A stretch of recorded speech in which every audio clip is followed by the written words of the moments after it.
நான் இந்த மேடையை நான் எனக்காக கொஞ்சம் யூஸ் பண்ணிக்கிறேன். சாரி, நான் ஏன்னா எங்களோட சக்ஸஸ் மீட்டுக்கு நான் வரல.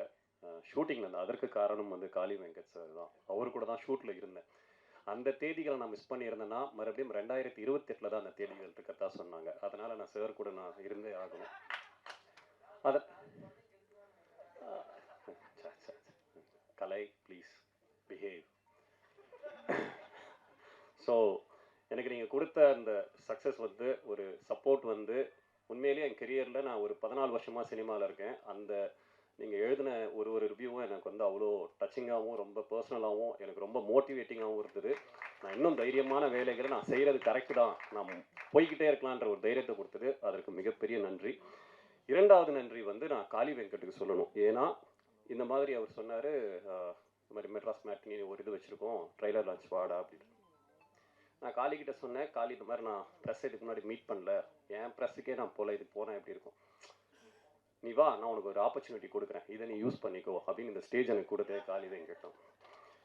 அண்ட் சார் இந்த படம் பிளாக் பஸ்டர், டோன்ட் வெரி, நான் ஷோராக சொல்கிறேன் இந்த படம் பிளாக் பஸ்டர். ஏன்னா நான் இன்னும் படம் பார்க்கல. இதற்கான 3 காரணங்கள் நான் சொல்கிறேன். ஒன்று, எஸ்ஆர் பிரபு சார் வாங்கியிருக்காரு, ஏன்னா கதைக்கு ரொம்ப இம்பார்ட்டன்ட் கொடுத்து ஒன்று வாங்குவாங்க. செகண்டு, நாங்களே ட்ரெய்லரையும் பார்த்தோம், சாங்ஸும் கேட்டோம், எல்லாமே ரொம்ப அபாரமாக இருந்தது.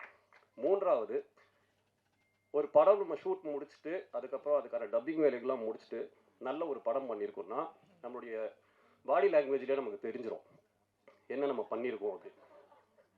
நான் காளி வெங்கட் சார் கூட ஒரு 1.5 மாதமாக ட்ராவல் பண்ணிட்டு இருக்கேன் ஒரு ப்ராஜெக்டுக்காக. ஆணவத்தின் உச்ச கட்டத்தில் சுற்றிக்கிட்டு இருக்கேன். அதாவது இப்படிதான் இருக்கு.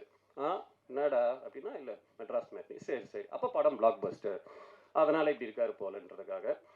அண்ட் இன்னும் எனக்கு ரொம்ப நெகிழ்ச்சியாக இருக்கிறது என்னன்னா, இவர் வாழ்கிற இந்த நாட்களில் நம்ம வாழும்போது நமக்கு அந்த வாழ்க்கை ரொம்ப அர்த்தப்படுது காளி சார் இருக்கிற இந்த டைமில். ப்ளஸ் ஷூட்டிங் டேஸில் காளி சார் இருந்தார்னா ஏன் ரொம்ப நல்லா இருக்கும்னா, நீங்கள் என்ஜாய் பண்ணியிருப்பீங்க, எனக்கு தெரியும். நீங்கள் காளி சார் இருந்த படங்களில் கண்டிப்பாக என்ஜாய் பண்ணியிருப்பீங்க.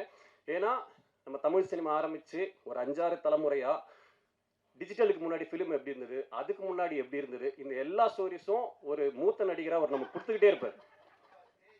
ஸ்டேஜ் தாண்டா, சாரி காளி. ஸோ எல்லா ஒரு அறிவுரையும் நம்ம கொடுத்துட்டே இருப்பார். அந்த காலத்தில் நாங்கள் என்ன சாப்பிடுவோம், நைட்டில் எப்படி தூங்குவோம், அந்த லெவலில் போயிட்டு இருப்பார். ஸோ இந்த அறிவுரை இப்போ யாருமே இதெல்லாம் ஷேர் பண்ணுறது கிடையாது. இது ஒரு சக நடிகர்களுக்கு யாருமே இதெல்லாம் கொடுக்கறது கிடையாது. அதை எங்களுக்கு கொடுக்கறதுக்காகவே மிகப்பெரிய நன்றி. சொல்ல வேண்டியதெல்லாம் சொல்லிட்டேன்னு நினைக்கிறேன். காளி, நீங்கள் வந்து கொண்டாடப்பட வேண்டியவர், ஏன்னு உங்களுக்கே தெரியும். நான் இது மூலமாக ஐநா சபைக்கு ஒரு கோரிக்கை வைக்கிறேன். இந்த வருஷத்துக்கான நோபல் பிரைஸ் காளி வெங்கட் கொடுத்தே ஆகணும். ப்ளீஸ். உங்கள் குழுவிற்கு மிகப்பெரிய வாழ்த்துக்களும் நன்றிகளும். காளி சார், நன்றி சார், ரொம்ப thank you sir, thank you so much sir. கூப்பிடுவேன் இனிமேல்.